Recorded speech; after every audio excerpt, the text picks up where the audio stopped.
One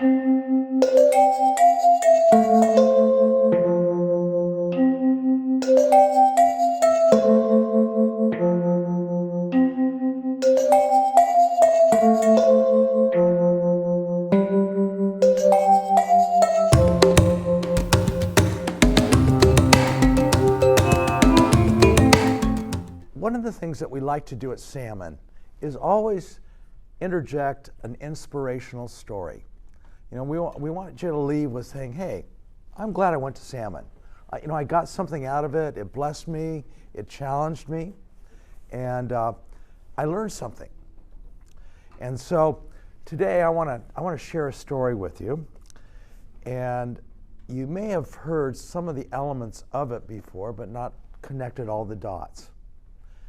In life, especially the Christian life, we call it a tapestry.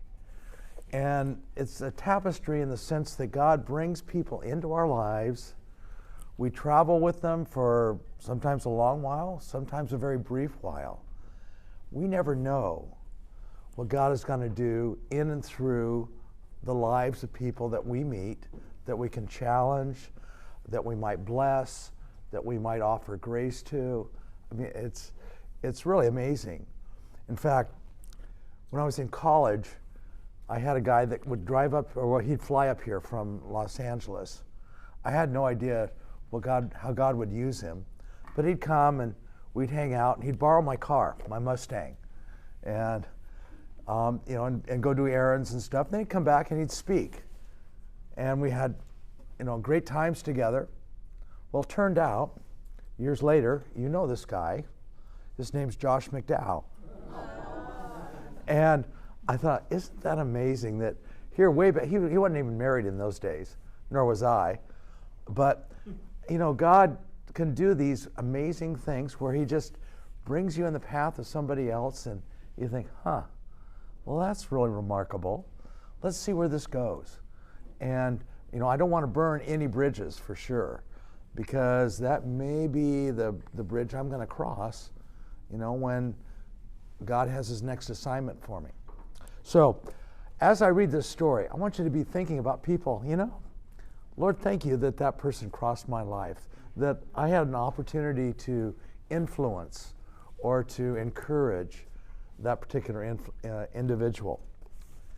The man I want to tell you about today, his name is Samuel Mills.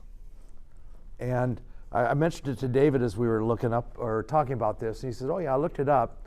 There's a football player named Sam Mills, but that's not the guy. This guy lived a long time ago. Actually, he lived 1783 to 1818. So he didn't have a real long life at all, but he was a very influential guy. And he saw the benefit of mobilizing people. So let me begin the story. A bolt of lightning cut through the thunderheads above a grove of maple trees in Sloan's Meadow, Massachusetts. Far from the safety of the buildings on the campus of Williams College, Samuel Mills and his classmates looked for shelter from the storm. On a sweltering August afternoon in 1806, they gathered in this quiet place to pray, brainstorm about the possibility of foreign missions.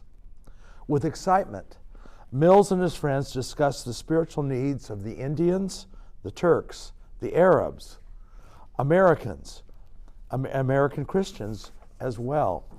And he knew of the missionary work of John Eliot and David Brainerd. And we may talk about David Brainerd in another session. They admired the overseas endeavors of the British, especially the recent exploits of William Carey in India and the London Missionary Society's bold advance in the South Pacific.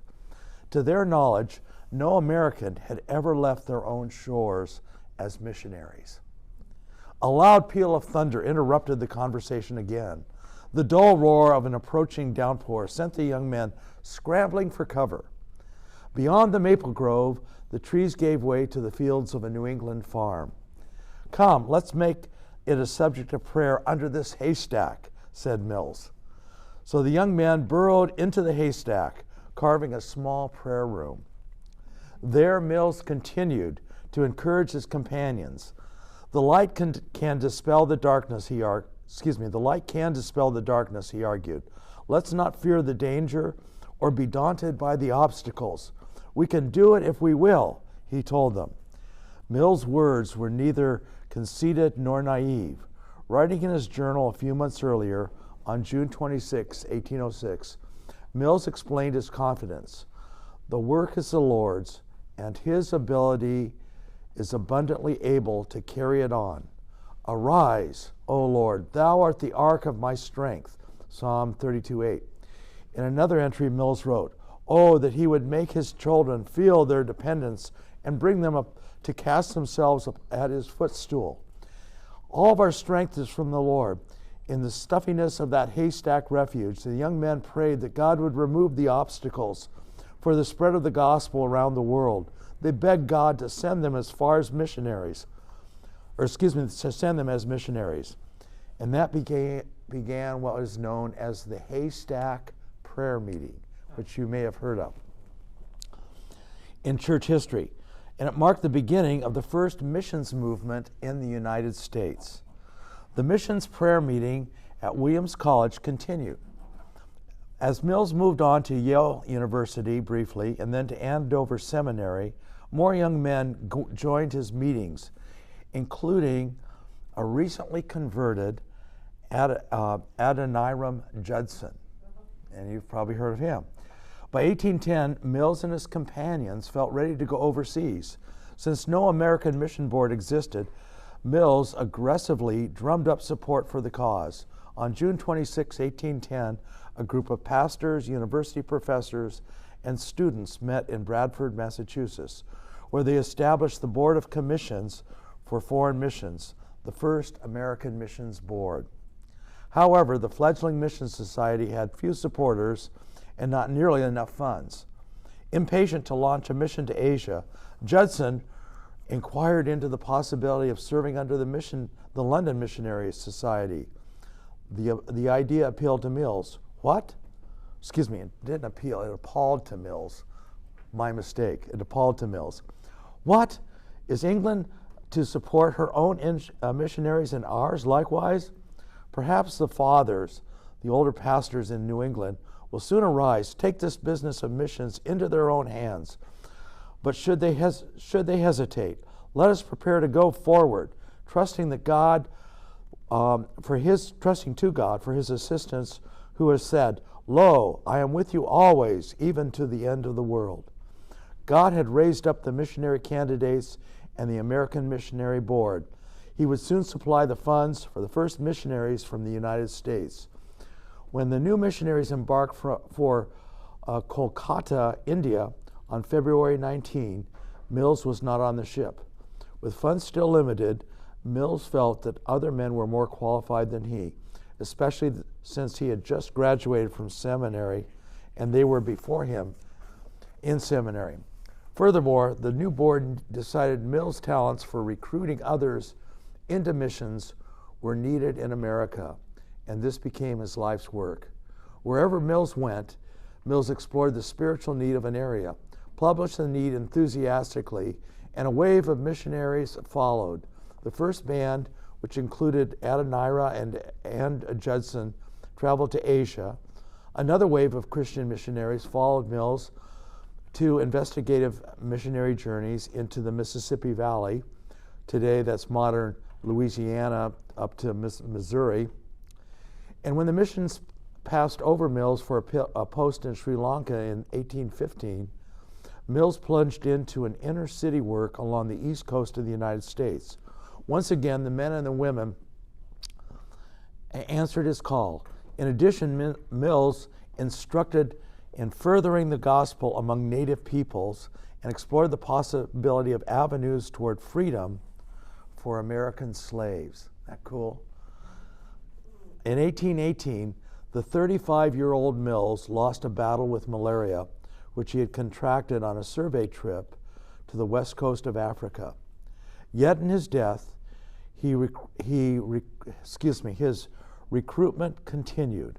A short biography of his life compelled others to leave their homeland for the missionary work overseas. Why did people follow Samuel Mills into the work? He lacked both a charismatic personality and a dynamic speaking ability. However, Mills' genuine piety and infectious enthusiasm inspired those around him. He championed the immortality of the soul of every person, regardless of social class, ethnicity, or geographic location. He believed in the power of God's Word and walked in dependence on God. In a journal entry in June 28, 1806, Mills wrote, "Oh, for more fervor, more engagedness, more activity in the cause of the blessed gospel."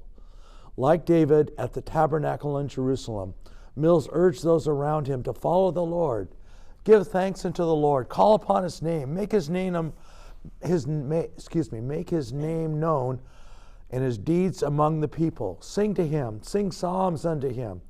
Talk ye of His wondrous works. Glory ye in His holy name, and let the heart of them rejoice that seek the Lord, and seek the Lord in His strength and His faith continually. 1 Chronicles 16. A fervent passion ignited his walk with God and drove Mills to influence others. Not all of those who were zealous for missions ended up overseas. History recounts valiant efforts of men like Mills, who urged others to go, supported them as they went. William Carey had Samuel Price. John Ryland had John Sutcliffe behind him in England. Hudson Taylor had Benjamin Broomhall laboring in the scenes in London, and George Mueller supporting the mission financially. Today, pastors and Christians encourage and support missionaries in the darkest corners of the world. Whether or not God leads you to serve Him overseas is a passion for missions should breed action wherever God has placed you, no matter where you are. God has called you to share His gospel, disciple His people, glorify His name.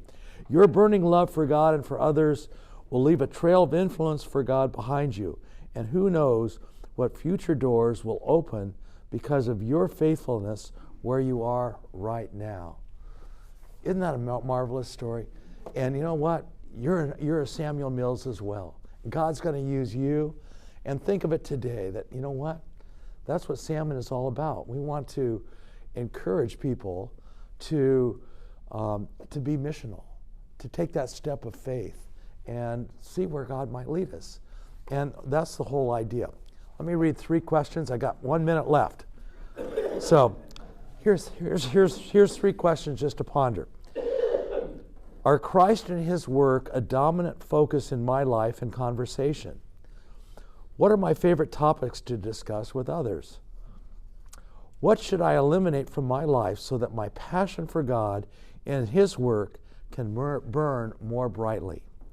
And then the last one, do friends with whom I surround myself push me closer to Jesus and inspire me to serve Him? Well, of course, that's what we want to do here, isn't it? And we're all committed to that goal. So, hey, thank you for letting me share with you about Samuel Mills today. And David, it's yours.